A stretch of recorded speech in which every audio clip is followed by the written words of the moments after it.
Mikel Arteta on when his mind turns to next season, and which he said now immediately tomorrow we have certain things we're discussing and making decisions. When I start to think about it, I feel goosebumps and excitement. Now he's been very bullish on how the Cronkies are going to move, how Berta is individually. He's been very specific about the need for a window. Now I think I speak for many balanced Arsenal fans where you could be as positive or as negative as you want, but depending on how you feel about the club, the manager, what went wrong this season, what the individual overlying thing that went wrong, or if it's a factor. I think many fans are tired of the talking. Like, not saying you shouldn't talk in that.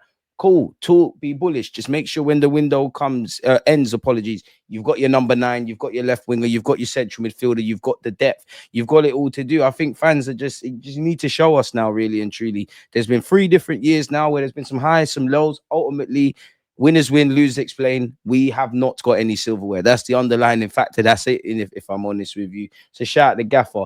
Ornstein has said, Arsenal have a decision to make between Benjamin Sesko and Viktor Gyokeres. I do expect one of them quite possibly to come in this summer. There's loads more to do at Arsenal as well. They'll try to renew the contract of Thomas Partey. No outcome on that yet. Maybe a defender too, because they missed out on Dean Howson, a second choice goalkeeper as well. So we didn't really learn anything there. It does correlate though with what Sky Germany are still reporting, that we are currently, we being Arsenal, focusing on 2 strikers, which is Benjamin Sesko, 21 years of age, and the 26-year-old Swedish and Sporting Lisbon striker Viktor Gyokeres, who at the time of making this video actually scored again and scored a vital penalty. No clue on how it's ended between Sporting Lisbon and Benfica in the Portuguese Cup final. People, we know we were never getting on. We know we was never getting Isaac, and Newcastle have confirmed passage into the next round of the Champions League. Well, next season Champions League, but nonetheless, Arsenal will not sign Alexander Isak this summer, and any possibility has been removed after Newcastle United secured Champions League football, and that's great. You can't get, by all means, try for Isak.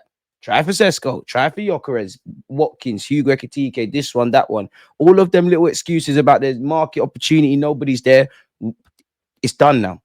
Berta, do your thing. The whole club, do your thing. We need to get over the line and we need reinforcements. Graham Bailey of TBR Football said, Arsenal want to sign 2 new forwards this summer, a wide player and a striker. Sources have confirmed to TBR Football that new deals for Leandro Trossard and Gabriel Martinelli would not impact those plans. It can't. Again, merry-go-round, we're being linked with Vlahovic again. Dusan Vlahovic is expected to leave Juventus this summer and could end up in the Premier League. Arsenal and Chelsea have both been informed a deal would cost around 42 million. So slightly he's cheaper than Gyokeres and is definitely Isaac, definitely Watkins, definitely Hugo Ekitike, definitely Sesko. Anyone having Vlahovic? Again, Sesko news. Andrea Berta has recently had direct contact with RB Leipzig's managing director, Marcel Schrafer, to understand the structure of a potential deal for Benjamin Sesko. Mikel Arteta and the club's hierarchy are big fans of Sesko. We have heard that, Berta's talking with several different camps and seeing loosely what could happen in terms of a deal so that we can pivot away from it. I personally prefer Gyokeres because I think it's win now mode, but I think there's a lot of upside with Sesko. That being said, we need someone to deliver right now. Leipzig haven't got into the Champions League, so they've probably got to be more flexible on how they structure deals and how they're selling people. Xavi Simons no doubt isn't going to be there next year, and neither is Sesko. You lot know I'm a big fan of Mbeumo. He reached 20 goals this season, people. Bring this guy regardless. Bring your Sesko and your Gyokeres. Mbeumo needs to be signed regardless. I have covered this in a previous vid, but we'll go over it very briefly. Allegedly, people, Garnacho has reportedly offered his services to Arsenal ahead of an upcoming summer transfer window, people. Apparently his agents.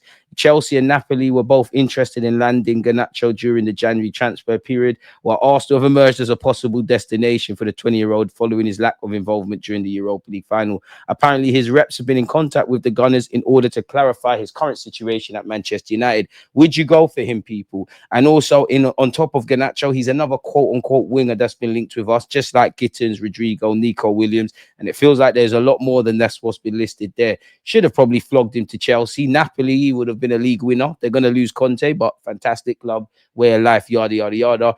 And I'm not being funny. Man United's a massive club. This Garnacho guy and his brother and the social media antics, they're doing way too much. We have been linked with Mitoma, the 28-year-old Japanese and Brighton winger, people who's got 2 years left on his deal. We've also been linked with Rafael. Apparently, Rodrigo is Arsenal's dream target, although his wage demands are a major stumbling block. It's got 2 years left. You'd imagine Brighton will make a handsome profit. They did reject big money from Saudi in January. Smash the like button. Would you have him? Again, we've been linked with Rafael, another one that Berta's allegedly had a phone conversation with. And, apparently on social media, Rafael has removed the AC Milan name from his Instagram account, adding fuel to the fire. According to the Express, the Portuguese superstar removed Milan from his Instagram bio following the game, suggesting that he may have already played his final game for the club. It comes after Foot Mercato revealed that Arsenal sporting director Andrea Berta has spoken to Leao on the phone in recent days as the Gunners consider a possible summer move for the former Leao man. And again, the same names have been linked. So many links. We need to see certain other things, man. Arsenal have been told that Nico Williams is likely. Oh, what's this? Let's see this. And this is again, if Williams wants to sign, great. If not, F off, bro. Anywho, allegedly, people, Williams to reject summer transfer. He's wanted by both Arsenal and Chelsea, but Ernesto Valverde has hinted he could snub interest in order to extend this stay. I mean, if you want to keep Nico Williams, you want to give him a new deal, and on our Bilbao not in the Champions League, people. We assume he'll be with us next year, and we want that to be the case. There's always rumors about players, you know how it is.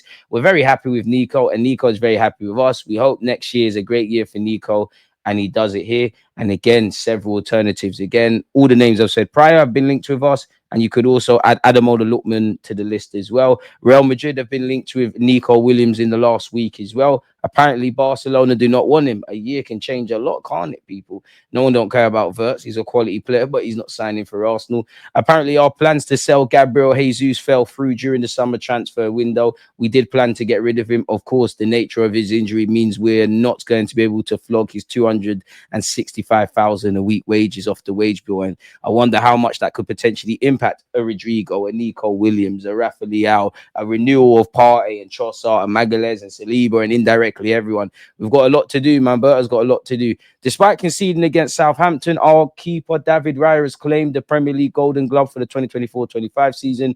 That's his second consecutive one, even though I feel he's been owed a lot more clean sheets. And I think we've actually conceded a lot of silly goals this year. Arsenal have named the Premier League starting 11 without either of Gabriel Magalhaes or Saliba for the first time since August 2021, ending a run of 148 consecutive league matches where at least one of them was in the starting 11. We ran these poor lads, much like many of the squad, into the ground. And we finished the league campaign without a single player scoring 10 or more goals for the first time since 1923-24, which obviously there is some context. We have had injuries. These two have missed significant parts of the season, but it's very worrying. Goals win games. How do you expect to do serious things when that's the case? Kai Havertz is probably ended our top goal scorer in the Prem, despite not being clinical and despite not, playing the majority of the season. Half of the problems we got, we didn't learn that this season. Let's hope Berta, Mikel Arteta, and everybody in and around the club tries to put things right, people. And it's a third year we're going to finish second, people. So it is what it is. Arteta has vowed that work on Arsenal's summer rebuild starts immediately. I think we've gone over that. Obviously, Sterling started. He's gone. Has he even scored in the Prem for us? Sterling's gone. Neto's potentially gone. Could have let Neto start today. Tierney, big him up for scoring as well. People are cutting on paper. Partey's going. Some of them, like Kieran, they've been on this journey for 6 years with us. Jorginho, we're trying to hug him, Neto and Raheem as well. So there are a few players that I had the duty to say thank you. I think we all have, and we wish them the best for next season. Tini mentioned it yesterday. I'm going to score in my last game. I don't doubt that, but sometimes you tell pointless lies. So I think you're capping about that. It's time to reflect, time to reset and get our energy back. It's been a really demanding season, a season that has stretched us all, but I think the culture and the mindset that we have at the football club have sustained everything to perform with the resources that we have at the highest level to the last day, and I think that's remarkable. Fair play, people. So yeah, we're ready. We want to give Trossard and Martinelli new deals. Apparently we're pushing on that, people, and we want to sell Gabriel Jesus. We already knew that. Can't imagine that's anything new. Reports in Italy are saying in the last few hours, the rumor has come out that Lookman could end up at Arsenal. I'll tell you that today, I don't know if he is due to his characteristics, but above all due to his age, because Arsenal, in any case, have a certain type of standard, pardon me, also in terms of age of players to buy. I don't think Lookman is the first or even the second choice for Arsenal in that position. It's true that he was offered to Arsenal. Okay.